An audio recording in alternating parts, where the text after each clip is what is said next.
रुकावटें सबके रास्ते में होती है। कोई थककर किस्मत को कोसता है तो कोई किस्मत से लड़कर अपनी तकदीर को लिखता है।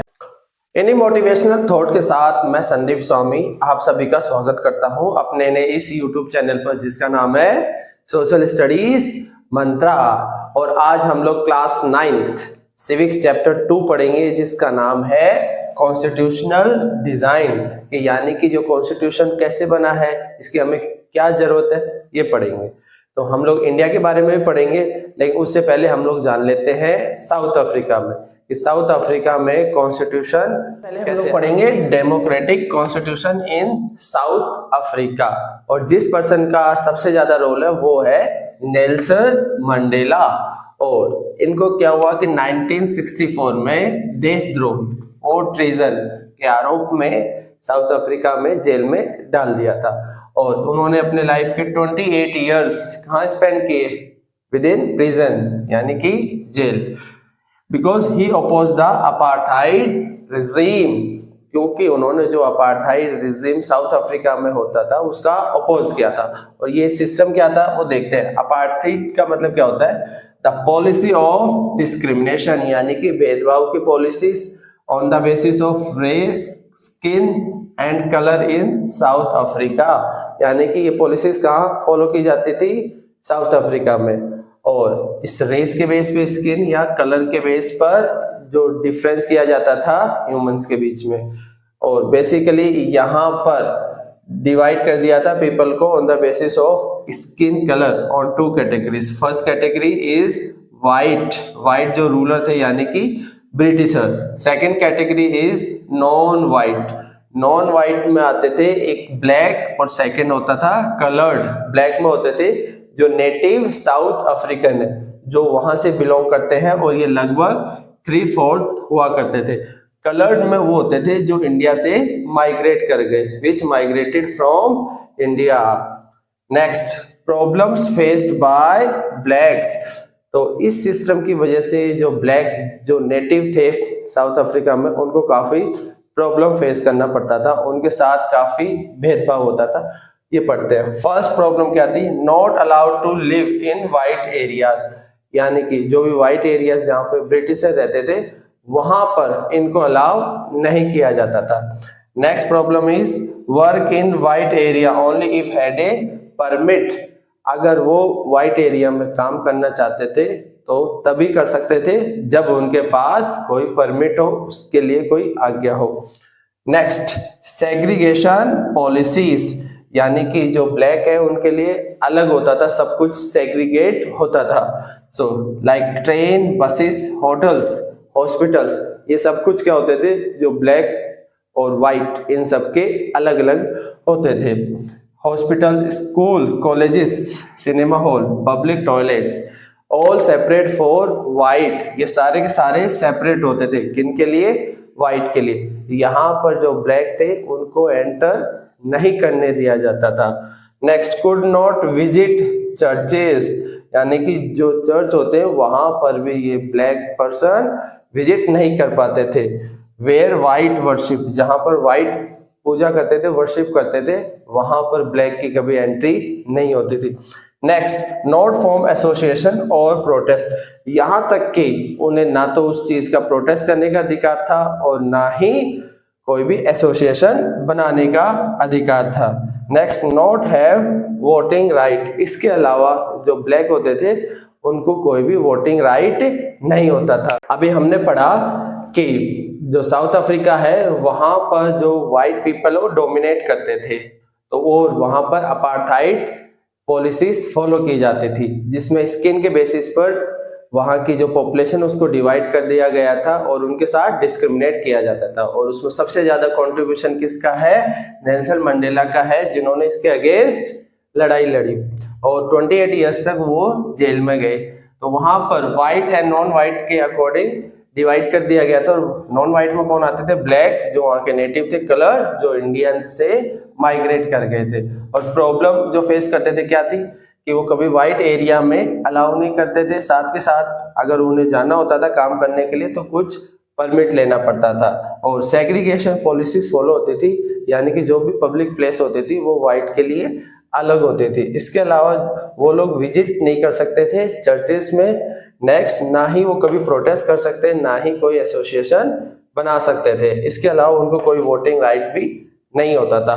Now next topic is fight against apartheid, यानी कि जो ये अपार्थाइड सिस्टम था उसके अगेंस्ट 1950 से साउथ अफ्रीका में लोग फाइट करने लगे। उसके लिए सबसे ज्यादा जो कंट्रीब्यूशन है वो है ANC, यानी African National Congress was umbrella organization, main organization यही थी और ये स्ट्रगल को लीड कर रही थी, lead struggle against the policies of segregation, यानी कि ये जो भेदभाव यानी सेग्रीगेशन की जो पॉलिसीज थी उसके लिए मेन रोल कौन प्ले कर रहा था? African National Congress. उसमें बहुत सारे जो वर्कर्स यूनियंस है और कम्युनिस्ट पार्टी है वो भी इंक्लूड थी। इसका इम्पैक्ट क्या हुआ जब ANCs और जो वर्कर्स यूनियन और कम्युनिस्ट पार्टीज ने प्रोटेस्ट किया, तो कुछ टाइम बाद में ऑन 26 अप्रैल 1994 साउथ अफ्रीका एक न्यू डेमोक्रेटिक कंट्री बन गया। वहां पे जो सेग्रीगेशन की पॉलिसीज थी, अपार्थाइड जो पॉलिसीज थी, उसे चेंज कर दिया गया। Next, discriminatory laws were repealed, जो भी लॉज जो भेदभाव करते थे ब्लैक एंड व्हाइट में, उनको हटा दिया गया था।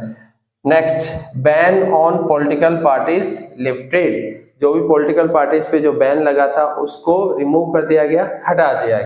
Next, Nelson Mandela freed after 28 years, यानी 28 साल के बाद नेल्सन मंडेला को फ्री कर दिया गया और ही बिकेम फर्स्ट प्रेसिडेंट, और वो क्या बन गए? साउथ अफ्रीका के फर्स्ट प्रेसिडेंट बन गए। तो उसके बाद क्या हुआ? जो भी ब्लैक लीडर्स थी उन्होंने अपील किया लोगों को टू फॉरगिव व्हाइट, यानी कि व्हाइट को माफ कर दिया जाए और to drawn up a constitution, और मिलकर एक नया कॉन्स्टिट्यूशन बनाते हैं। और उन्होंने क्या किया? Build a new South Africa based on equality of all races, और लोगों से अपील की कि अब न्यू साउथ अफ्रीका बनाते हैं जिसमें सब लोगों को इक्वलिटी हो, किसी तरीके का कोई भेदभाव ना हो। आफ्टर 2 इयर्स, 2 साल के बाद डिस्कस करने के बाद साउथ अफ्रीका में one of the finest constitution बनकर तैयार हो गया। इस तरीके से हमने देखा कि कितना स्ट्रगल करना पड़ा साउथ अफ्रीका में ब्लैक को अगेंस्ट व्हाइट, लेकिन उन्होंने उसके अगेंस्ट प्रोटेस्ट अपना कंटिन्यू रखा और साउथ अफ्रीका क्या बन गया? एक डेमोक्रेटिक कंट्री बन गया और वहां पर एक बेटर कॉन्स्टिट्यूशन बनके तैयार हो गया, जिस वजह से जो लोग हैं उनको इक्वलिटी मिल गई। अब पढ़ेंगे हम लोग जो इंडिया का कॉन्स्टिट्यूशन है उसके बारे में। नेक्स्ट इज कॉन्स्टिट्यूशन क्या होता है? बेसिकली कॉन्स्टिट्यूशन क्या होता है? Is a set of written rules and regulation, यानी कि जो रिटन रूल्स एंड रेगुलेशन है उन्हें हम लोग क्या बोलेंगे? कॉन्स्टिट्यूशन। इसको हिंदी में हम लोग संविधान बोलते हैं। Which is accepted by all people living together in a country, यानी एक देश में रहने वाले सभी लोग सिटीजन उसको एक्सेप्ट करते हैं। It is the supreme law, ये क्या होता है? एक तरीके से सुप्रीम लॉ होता है, मेन कानून या नियम होता है। दैट डिटरमाइन रिलेशनशिप, जो रिलेशनशिप डिटरमाइन करता है किसके बीच में? Among people living in A territory, that is called citizen, यानी सिटीजन के बीच में, और बिटवीन पीपल एंड गवर्नमेंट, इनके बीच में रिलेशनशिप डिटरमाइन करता है। अब हम लोग नेक्स्ट पढ़ते हैं कि हमें इसकी जरूरत क्यों है। Why do we need a constitution, कि हमें कॉन्स्टिट्यूशन की क्या जरूरत है। Next, first point is it generated degree of trust and coordination among people, ये लोगों के बीच में ट्रस्ट एंड कोऑर्डिनेशन जनरेट करता है। इसका रीजन ये है क्योंकि जो कॉन्स्टिट्यूशन है वो ज्यादातर कंट्री में रिटन में होता है, तो जिस वजह से लोगों का इस पर ज्यादा विश्वास होता है। Next, it specify how the government constituted, ये स्पेसिफाई करता है कि गवर्नमेंट कैसे बनेगी। Who will have power to make decision, और किसको पावर है डिसीजन लेने की, इसमें सारे प्रोसीजर बताया गया है। Next is it less down limit, ये लिमिट लगाता है किस पर? On the power of government, कि जो गवर्नमेंट की पावर है उस पर भी ये लिमिट लगाता है। And tell us the right of the citizen, और सिटीजन को उसके अधिकार, उसके राइट्स के बारे में बताता है। हमारे कॉन्स्टिट्यूशन में बहुत सारे फंडामेंटल राइट्स दिए गए हैं, कुछ कॉन्स्टिट्यूशनल राइट्स दिए गए हैं। सो इन राइट की वजह से जो सिटीजन है उनको प्रोटेक्शन मिलती है against policies, against laws of government, कि गवर्नमेंट आपके अगेंस्ट कुछ भी ऐसे नियम वगैरह नहीं बना सकती। Next is it expresses the aspirations of peoples, कि ये लोगों की एस्पिरेशन को एक्सप्रेस करता है about creating a good society, कि एक अच्छी सोसाइटी बना सके। सो हमने जाना कि कॉन्स्टिट्यूशन क्या होता है और कॉन्स्टिट्यूशन की नीड क्या है। सो आज ये जो फर्स्ट पार्ट है वो कंप्लीट होता है, उसके बाद कल हम लोग इसका नेक्स्ट पार्ट करेंगे और उसमें जो इंडियन कॉन्स्टिट्यूशन कैसे बना वो डिटेल से पढ़ेंगे।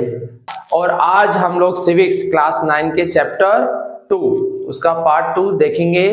और आज का हमारा टॉपिक होगा difficulties while forming the constitution, यानी कि जब कॉन्स्टिट्यूशन बना रहे थे तो उस समय कौन कौन सी प्रॉब्लम, कौन कौन सी डिफिकल्टीज फेस करनी पड़ रही थी। सबसे पहली जो डिफिकल्टीज थी वो थी huge and diverse country like India. India एक डाइवर्स कंट्री है, मीन्स यहाँ पे बहुत सारे डिफरेंट टाइप्स के रिलीजन, लैंग्वेज, कल्चर यहाँ पर मिलता है। इस तरह की कंट्री के लिए एक बेटर कॉन्स्टिट्यूशन बनाना सबसे डिफिकल्ट टास्क था। This is not an easy task, वो इतना आसान नहीं था। नेक्स्ट डिफिकल्टीज क्या थे बेटा? पार्टीशन यानी कि बंटवारा। उस समय रिलीजियस बेस पर इंडिया का डिवीजन हो चुका था, यानी पार्टीशन हो चुका था। Next problem is partition on basis of religious differences, और उस समय लगभग 10 लाख से ज्यादा पीपल मारे गए थे इस क्लैश के दौरान। थर्ड प्रॉब्लम थी फॉर प्रिंसली स्टेट। इंडिया में उस समय बहुत सारे प्रिंसली स्टेट थे और ब्रिटिशर ने उनको चॉइस दी थी कि वो या तो इंडिया में मर्ज हो जाए या पाकिस्तान में मर्ज हो जाए, या फिर थर्ड ऑप्शन था उनके पास रिमेन इंडिपेंडेंट, कि वो चाहे तो आजाद रह सकते हैं। ये भी हमारे सामने क्लियर नहीं था कि कौन सा प्रिंसली स्टेट किसके पास जाएगा। Third problem is princely state. Fourth problem is anxiety about present and future. जो हमारे कॉन्स्टिट्यूशन मेकर थे उनके सामने चैलेंज था कि हमारा आने वाला फ्यूचर कैसा होगा। उनको जो फ्यूचर था वो सिक्योर नहीं दिख रहा था। These are the 4 problem. क्या क्या है दोबारा देखते हैं कि जो ह्यूज एंड डाइवर्स कंट्री थी इंडिया, उसके लिए एक बेटर कॉन्स्टिट्यूशन बनाना सबके लिए बहुत ही डिफिकल्ट टास्क था। सेकंड प्रॉब्लम थी पार्टीशन की। Third princely state. फोर्थ ये था कि उनके मन में एंजाइटी थी, घबराहट थी कि ये जो कॉन्स्टिट्यूशन हम लोग बनाएंगे वो कैसा होगा। Next topic is part 2 constitution, कि जो कॉन्स्टिट्यूशन बना उसके कौन कौन से फैक्टर्स हो सकते हैं, क्या क्या जरिया था।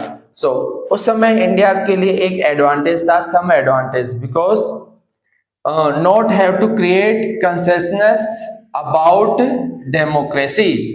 उसका रीजन ये था कि जो हमारे फ्रीडम स्ट्रगल के दौरान ही ये सब कुछ डेवलप हो चुका था।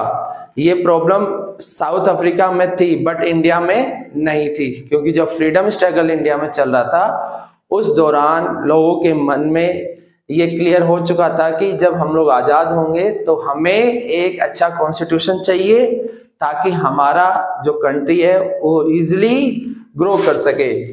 Next topic is factor contributed in making of constitution, कि कौन कौन से फैक्टर्स है जिसने कंट्रीब्यूट किया कॉन्स्टिट्यूशन को बनाने में। सबसे पहले हम लोग पढ़ेंगे इन 1928 में मोतीलाल नेहरू जी ने और साथ के साथ उनके अलावा 8 मेंबर ने कॉन्स्टिट्यूशन ड्राफ्ट किया, उसमें कुछ प्रोविजन उन्होंने बताए।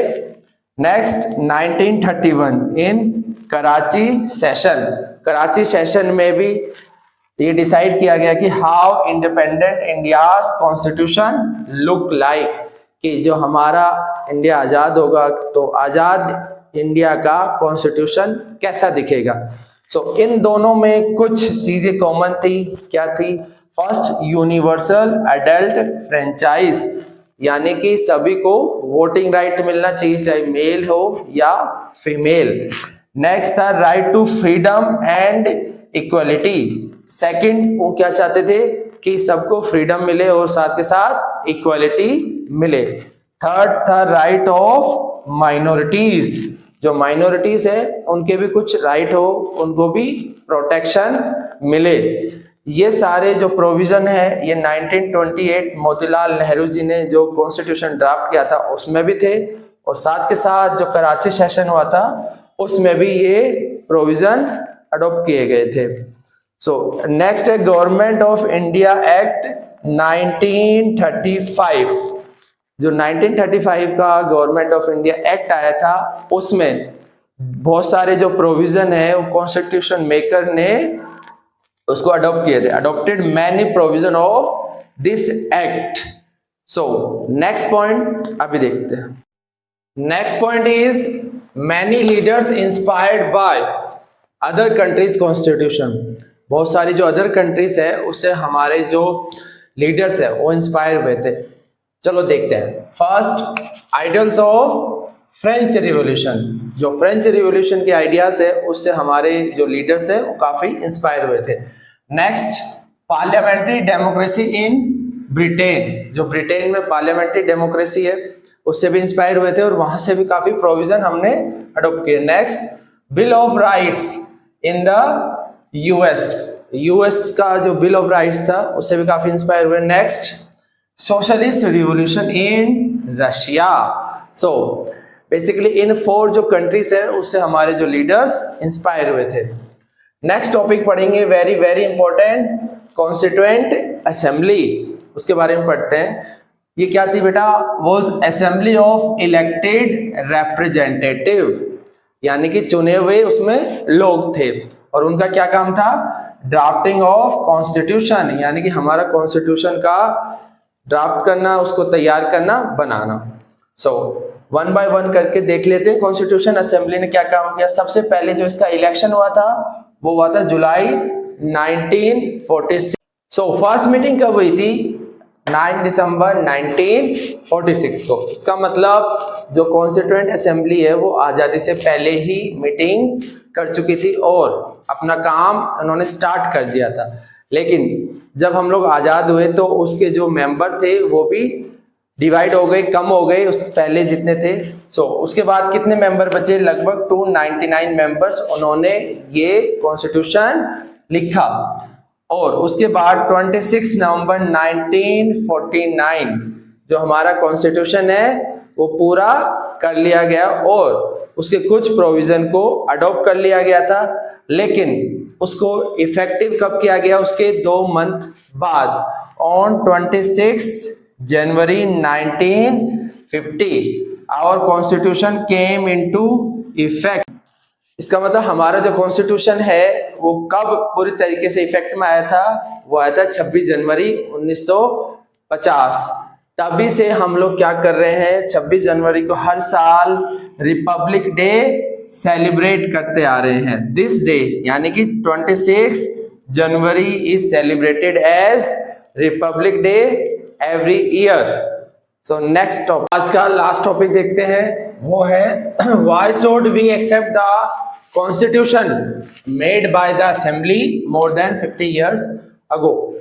इस क्वेश्चन का मतलब ये है कि जो कॉन्स्टिट्यूशन आज से 50 साल से भी ज्यादा हो चुके हैं बने हुए, उसके बावजूद भी हम लोग उसको एक्सेप्ट कर रहे हैं, तो उसके क्या रीजन हो सकते हैं? So there are many reason. First reason क्या हो सकता है?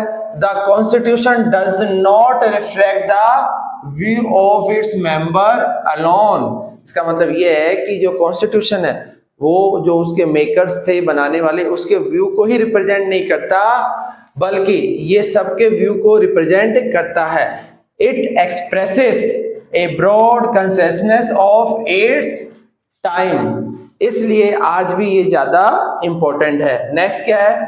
नो सोशल और group political parties question legitimacy of the constitution, यानी कि अभी तक जो भी सोशल ग्रुप हुए या फिर पॉलिटिकल पार्टीज है उसने उसकी लेजिटिमेसी पर सवाल नहीं उठाए हैं।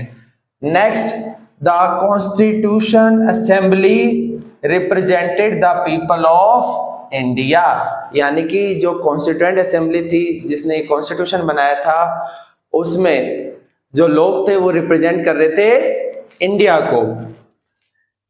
Those members are elected by provincial legislature, और ये जो मेंबर थे उनका इलेक्शन कैसे हुआ था? प्रोविंशियल लेजिस्लेचर के द्वारा चुने गए थे। It ensured a fair geographical share of member, और ये इंश्योर करता है कि ऑल ओवर इंडिया से सब मेंबर चुन के जाएं। यहाँ पर अलग अलग रीजन के अलग अलग कल्चर बोलने वाले, लैंग्वेज बोलने वाले लोग यहाँ पर पार्टिसिपेट कर रहे थे। Next point is the manner, जो तरीका था जिससे ये काम किया, the manner in which it work, ये प्रोवाइड करता है गिव सैंक्टिटी। सैंक्टिटी का मतलब होता है purity, purity to the constitution. So this are the third reason. इन तीनों रीजन से पता चलता है कि जो कॉन्स्टिट्यूशन जो हमारा बन के तैयार हुआ वो काफी अच्छा था। इस वजह से लोग आज भी इसको फॉलो कर रहे हैं, आज भी इसको मान का ये टॉपिक कवर होता है। अगर आपको इससे रिगार्डिंग कोई डाउट है तो आप कमेंट करके पूछ सकते हैं। आज का टॉपिक है वर्किंग ऑफ कॉन्स्टिट्यूएंट असेंबली। इसको पढ़ते हैं। फर्स्ट पॉइंट क्या है? It is dominated by INC. INC का मतलब होता है इंडियन नेशनल कांग्रेस, यानी कि इसमें ज्यादातर मेंबर कौन से थे? इंडियन नेशनल कांग्रेस के मेंबर मैक्सिमम थे। इसके अलावा नेक्स्ट पॉइंट क्या है? It represent members. इसमें कौन से मेंबर्स आते हैं? From different language group, caste, classes, religion and occupation, यानी कि इसमें जो लोग रिप्रेजेंट कर रहे थे वो अलग अलग रिलीजन के थे, कास्ट के थे, ऑक्यूपेशन के थे। And next point is it work in a systematic, open and consensual manner, यानी कि एक तरीके से सिस्टमैटिक तरीके से इसने काम किया और ओपनली काम किया। First, some basic principle decided and agreed. पहले क्या किया गया? कुछ जो बेसिक प्रिंसिपल है उनको डिसाइड किया गया, उसके बाद आगे का काम किया गया। नेक्स्ट क्या किया गया? ड्राफ्टिंग कमेटी बनाई गई। It draft a constitution for discussion. इसने क्या किया? ड्राफ्टिंग कमेटी ने एक कॉन्स्टिट्यूशन ड्राफ्ट किया ताकि उसको डिस्कस किया जा सके, और इसके जो चेयरमैन थे वो थे doctor BR Ambedkar. Very very important कि चेयरमैन ऑफ ड्राफ्टिंग कमेटी कौन थे? Doctor BR Ambedkar. उसके बाद क्या हुआ? सेवरल राउंड्स, बहुत सारे राउंड हुए ऑफ थोरो डिस्कशन। इसके ऊपर डिस्कस किया गया और क्लोज बाय क्लोज एक एक चीज अच्छे से रीड आउट की गई। Next, more than 2000 amendment. Amendment का मतलब होता है चेंजेस करना, बहुत सारे चेंजेस किए गए उसमें। नेक्स्ट, डेलिब्रेटेड फॉर 114 डेज, और जो कॉन्स्टिट्यूएंट असेंबली के मेंबर्स थे उन्होंने कितने दिन? लगभग 114 डेज उन्होंने मीटिंग की। Next, very important, constituent assembly debate. ये क्या था? जब जो सारे जो डॉक्यूमेंट्स प्रेजेंट किए गए थे और साथ के साथ जो भी वर्ड बोले गए थे उनको रिकॉर्ड किया गया था, प्रिजर्व किया गया था, उसे क्या बोला जाता है? Constituent assembly debate. Means every document presented and every word spoken, यानी कि जो भी डॉक्यूमेंट्स प्रेजेंट किए गए थे और जो भी वर्ड बोले गए थे उनको क्या किया गया था?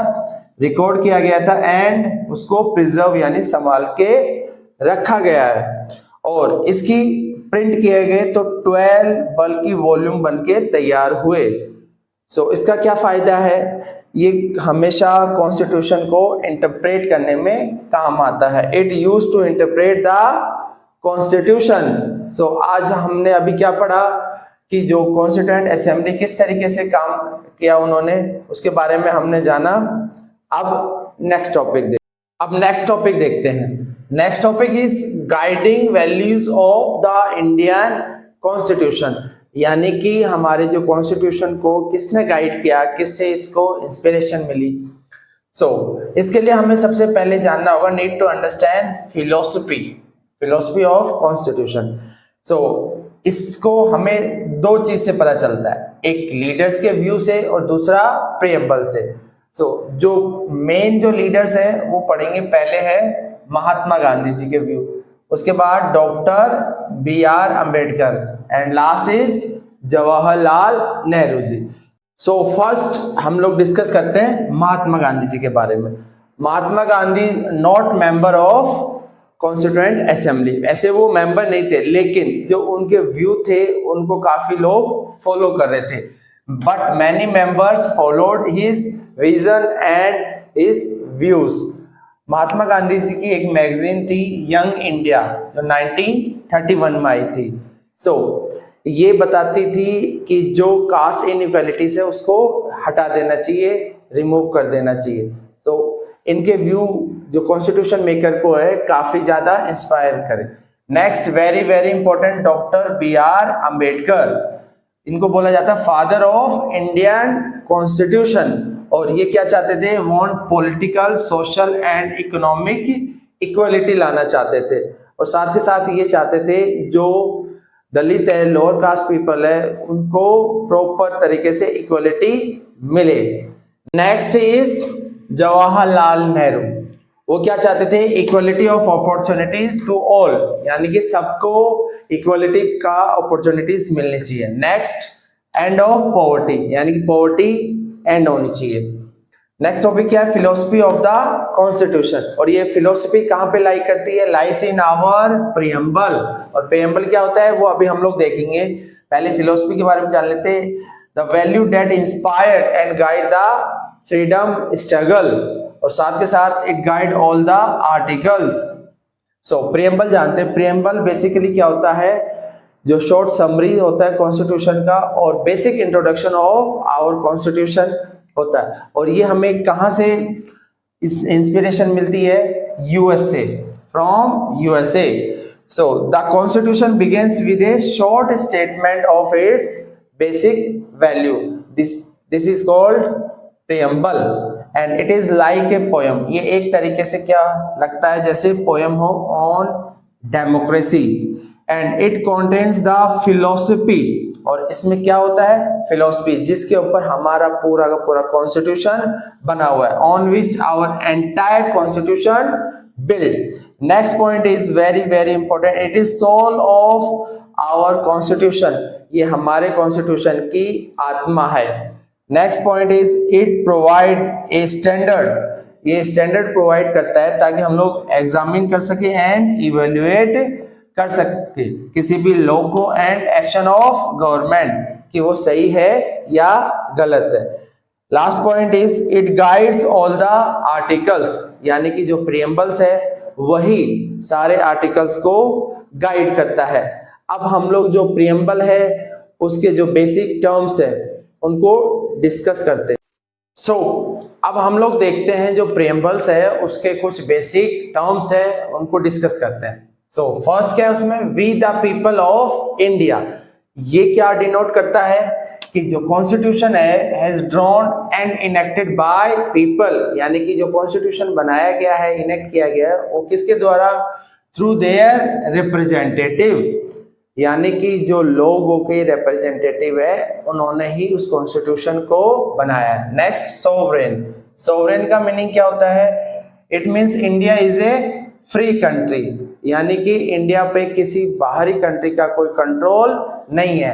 सो no external power can dictate the government of India, यानी कि जो हमारी भारत सरकार है उसके ऊपर किसी का कोई कंट्रोल नहीं होगा, ना ही कोई उसको आदेश दे सकता है, वो एज ए इंडिपेंडेंट काम करेगी।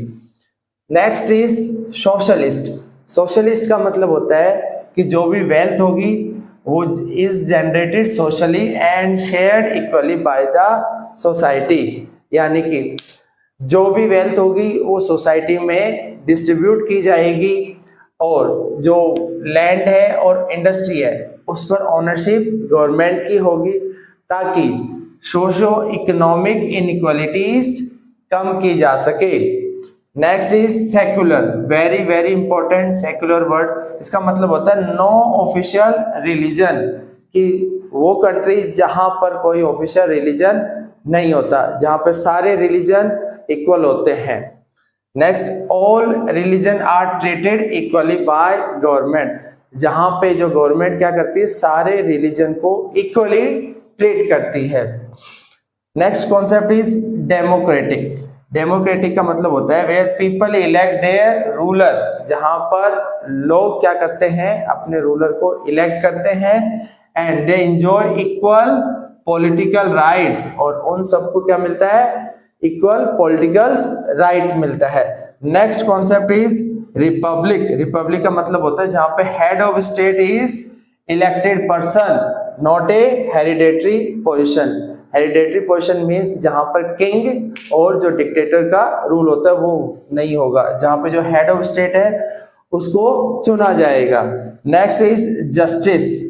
Justice means the laws not discriminate on basis of caste, religion, gender and language, यानी कि सब लोगों को न्याय मिलेगा और किसी के साथ भी ना तो रिलीजन बेस पे, ना कास्ट बेस पे, ना लैंग्वेज बेस पे, ना ही जेंडर बेस पे किसी तरीके का कोई भेदभाव होगा। Next is equality, all citizen are equal before the law. इसका मतलब कानून की नजर में सारे सिटीजन इक्वल है, वेदर वो रिच पर्सन हो या पुअर पर्सन हो। Next, the government ensure equal opportunities for all, और गवर्नमेंट ये एंश्योर करेगी कि सभी को इक्वल अपॉर्चुनिटीज मिलनी चाहिए। Last is fraternity. फ्रेटर्निटी का मतलब होता है भाईचारा। इसका मतलब ये है कि जैसे हम लोग एक फैमिली में रहते हैं सब लोग, तो उसी तरीके से सारे देशवासी, सारे सिटीजन एज ए फैमिली रहेंगे। All behave as if we are member of same family. Next is no one should treat a fellow citizen as inferior, यानी कि सबको इक्वली ट्रीट करना है, किसी को inferior नहीं मानना है। अभी हमने सारे के जो कॉन्सेप्ट थे बेसिक प्रियम्बल के 1 by 1 करके डिस्कस किया, और इस तरीके से ये जो सेकंड चैप्टर है वो कंप्लीट होता है। और नेक्स्ट वीडियो में हम लोग अब जो अगला चैप्टर है, चैप्टर 3, वो स्टार्ट करेंगे। और तब तक अगर आपको ये वीडियो पसंद आती है तो प्लीज इसको लाइक, शेयर एंड सब्सक्राइब करें, और अपने सभी दोस्तों को इस वीडियो के बारे में बताइए। और तब तक देखते रहिए सोशल स्टडीज मंत्रा।